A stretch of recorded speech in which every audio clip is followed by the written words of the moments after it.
Chapter 8 The Queen's Croquet Ground. A large rose tree stood near the entrance of the garden. The roses growing on it were white, but there were 3 gardeners at it, busily painting them red. Alice thought this a very curious thing, and she went nearer to watch them.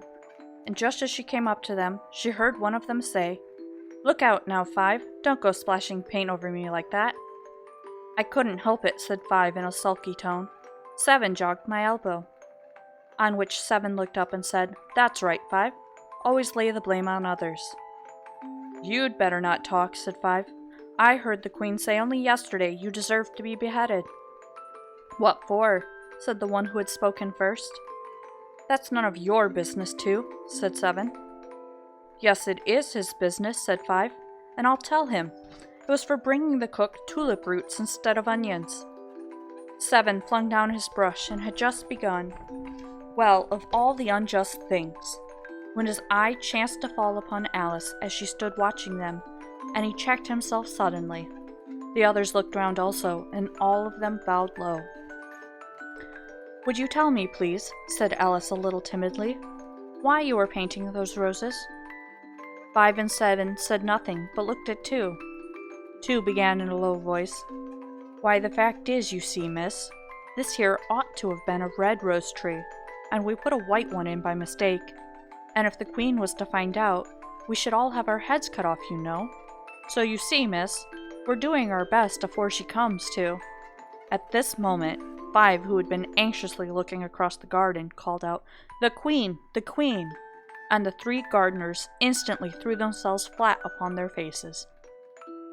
There was a sound of many footsteps, and Alice looked round, eager to see the Queen.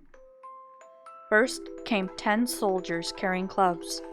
These were all shaped like the 3 gardeners, oblong and flat, with their hands and feet at the corners. Next, the 10 courtiers. These were ornamented all over with diamonds and walked 2 and 2, as the soldiers did. After these came the royal children. There were 10 of them, and the little dears came jumping merrily along, hand in hand in couples. They were all ornamented with hearts. Next came the guests, mostly kings and queens, and among them Alice recognized the White Rabbit. It was talking in a hurried, nervous manner, smiling at everything that was said, and went by without noticing her. Then followed the Knave of Hearts, carrying the king's crown on a crimson velvet cushion. And last of all of this grand procession came the King and Queen of Hearts. Alice was rather doubtful whether she ought not to lie down on her face like the 3 gardeners, but she could not remember ever having heard of such a rule at processions. And besides, what would be the use of a procession, thought she, if people all had to lay down on their faces so they couldn't see it? So she stood where she was and waited. When the procession came opposite to Alice, they all stopped and looked at her, and the Queen said severely, "Who is this?" She said it to the Knave of Hearts, who only bowed and smiled in reply. "Idiot," said the Queen, tossing her head impatiently, and turning to Alice she went on, "What's your name, child?" "My name is Alice, so please your majesty," said Alice very politely. She added to herself, "Why, they're only a pack of cards after all. I needn't be afraid of them." "And who are these?" said the Queen, pointing to the 3 gardeners who were lying round the rose tree. For you see, as they were lying on their faces, and the pattern on their backs was the same as the rest of the pack, she could not tell whether they were gardeners, or soldiers, or courtiers, or 3 of her own children. "How should I know?" said Alice, surprised at her own courage. "It's no business of mine." The Queen turned crimson with fury, and after glaring at her for a moment like a wild beast, began screaming, "Off with her head! Off with—" "Nonsense," said Alice very loudly and decidedly, and the Queen was silent.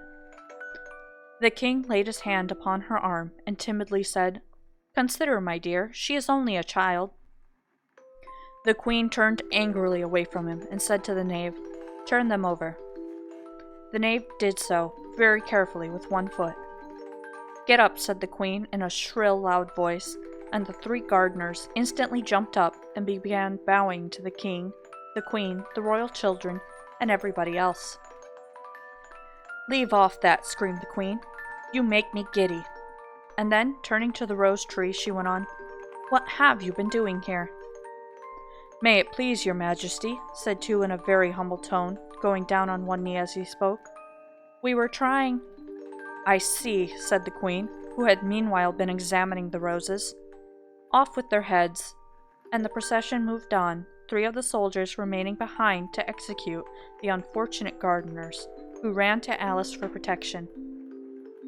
"You shan't be beheaded," said Alice, and she put them in a large flower pot that stood near. The 3 soldiers wandered about for a minute or two, looking for them, and then quietly marched off after the others. "Are their heads off?" shouted the queen. "Their heads are gone, if it please your majesty," the soldiers shouted in reply.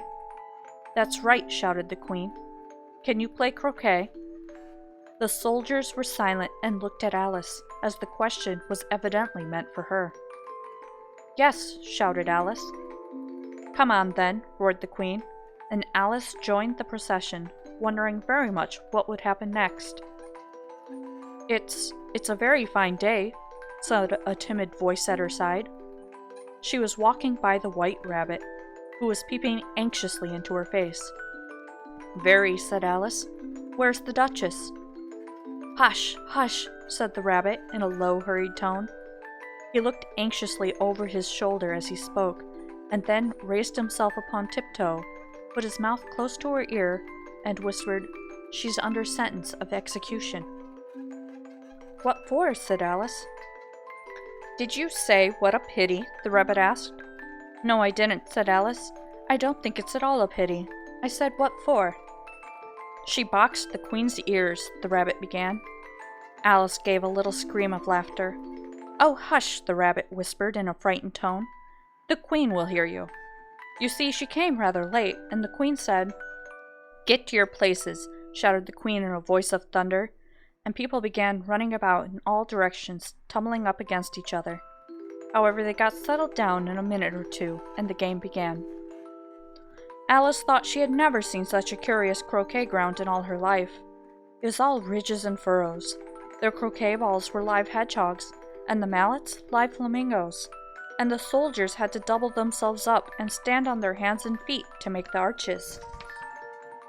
The chief difficulty Alice found at first was in managing her flamingo.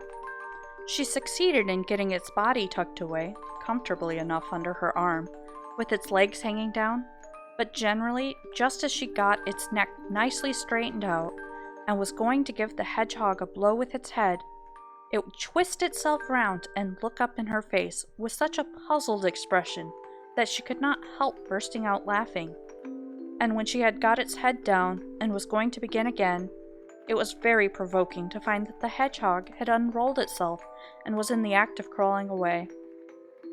Besides all this, there was generally a ridge or a furrow in the way, wherever she wanted to send the hedgehog to, and as the doubled-up soldiers were always getting up and walking off to other parts of the ground, Alice soon came to the conclusion that it was a very difficult game indeed. The players all played at once, without waiting for turns, quarreling all the while and fighting for the hedgehogs, and in a very short time the queen was in a furious passion and went stamping about and shouting, "Off with his head," or "Off with her head," about once in a minute. Alice began to feel very uneasy to be sure she had not as yet had any dispute with the queen, but she knew that it might happen any minute.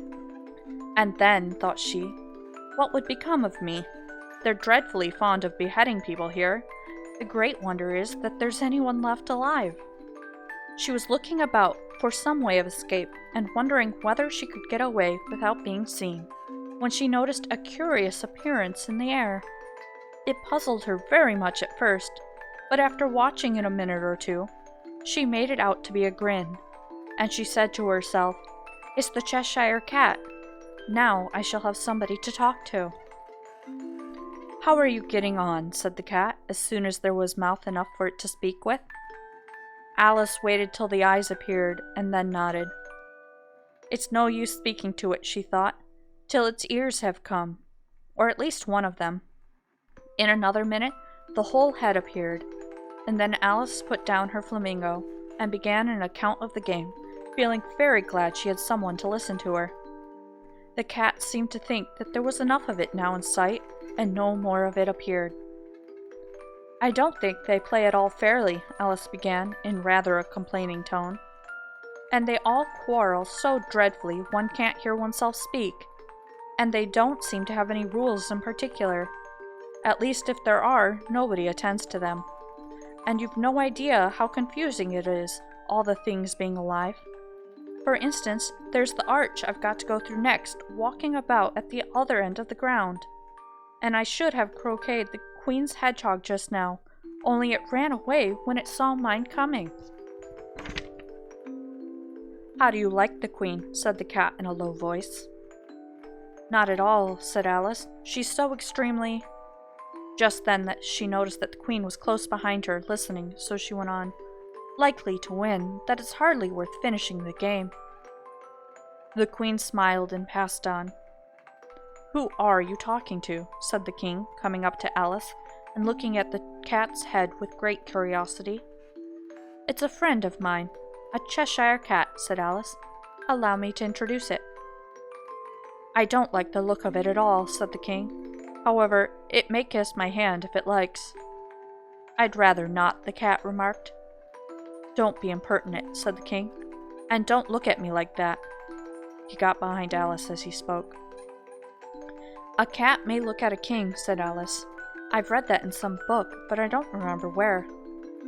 "Well, it must be removed," said the King very decidedly, and called to the Queen, who was passing at the moment. "My dear, I wish you would have this cat removed." The Queen had only one way of settling all difficulties, great or small. "Off with his head," she said without even looking around. "I'll fetch the executioner myself," said the King eagerly, and he hurried off.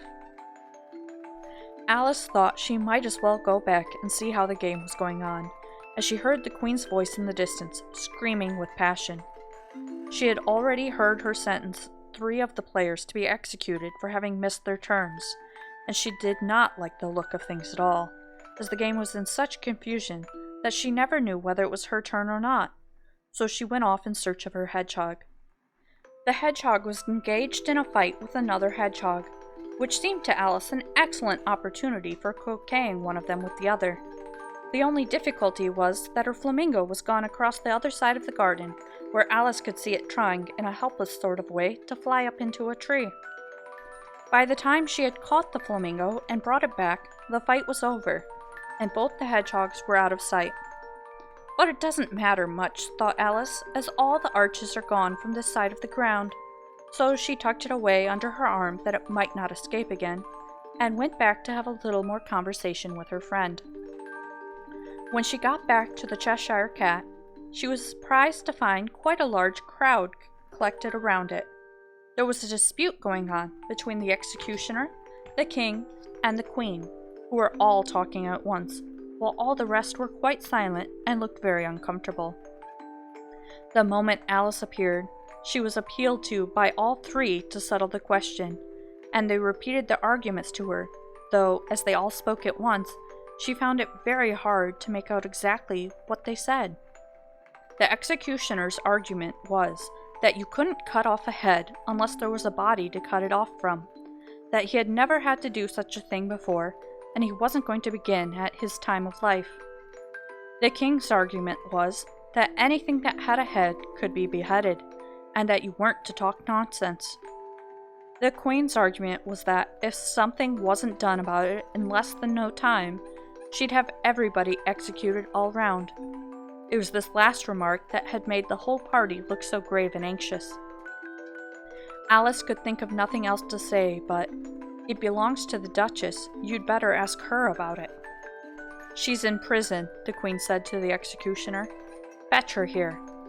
And the executioner went off like an arrow.